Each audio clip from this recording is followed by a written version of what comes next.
Hello and welcome to week one. I am your instructor, Rebecca Johnston, and I'm going to just do a little brief week one introduction video.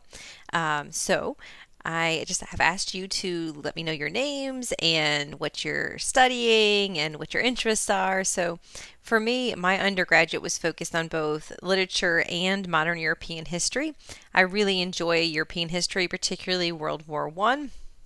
I'm also interested in other areas of European history, but World War One is my focus, and I usually look at literature that's related to World War One as well. So for this week, you will be using the Pocket Reader. This is my little well-loved copy. You will need this book to successfully complete this course. For this week, you've been assigned to read basically most of the first chapter.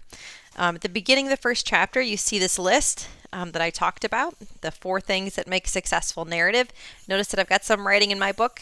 Writing in your books and underlining them will help you to remember things that you have read, so I highly recommend writing in your book. You can still return or resell a book that has writing in it as long as it's not excessive, basically everything underlined in the book. So you can do some writing.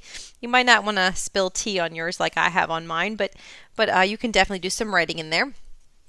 So I asked you to pick 2 of the stories. There's several in here, including one by Zora Neale Hurston, who was an author that was in our area. So that's kind of a cool author to choose if you're interested.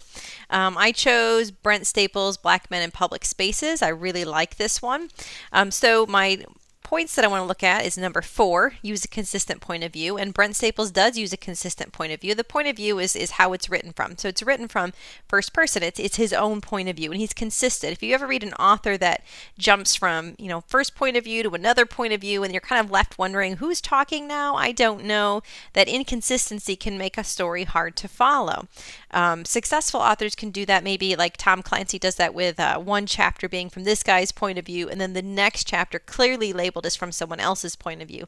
That's a successful way to do that, but that's very difficult to do in a short story. So Brent Staples is stuck with his own point of view, which made it very easy to follow.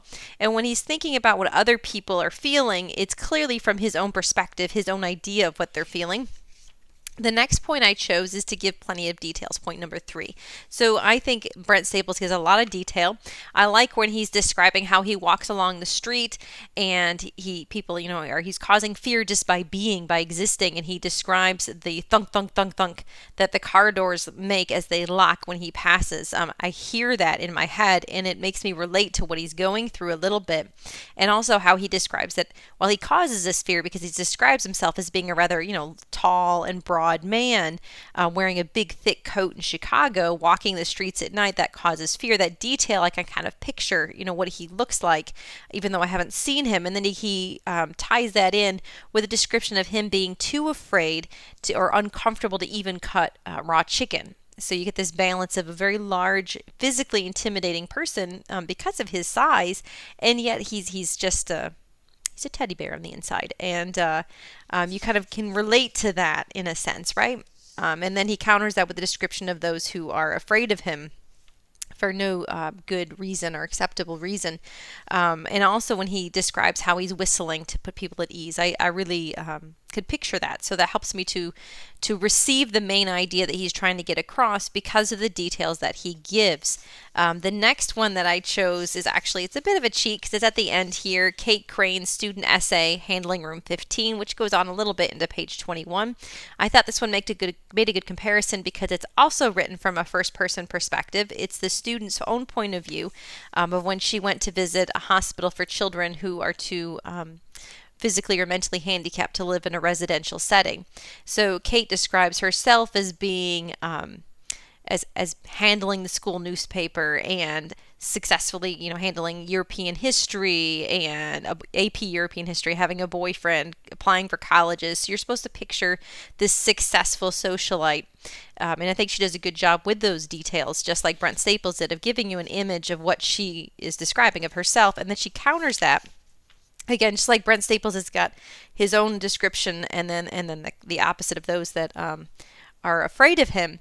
She's describing herself as a successful individual, and then counters with this boy who's a resident in this home, who's watching, even though he's her age, he's watching Barney, and he's reading Curious George books, and he's laying in very likely soiled pants, and he's got mucus and phlegm all around his mouth, and this kind of description, the details of the smell and his appearance and his setting really counters nicely with her own, so you can picture her uncomfortableness, and then you see how she was unable to succeed or to repeat this environment. So the details really draw you in, and while you might find yourself, like me, a little disappointed in her, it really helps you to see her point of view. So that's kind of what I would like you to do with those 2 points. I'd also like a little bit of summary. I've skipped much of the summary myself because I want to make sure that everyone else is reading the stories. So good luck posting your videos. Email if you have any questions.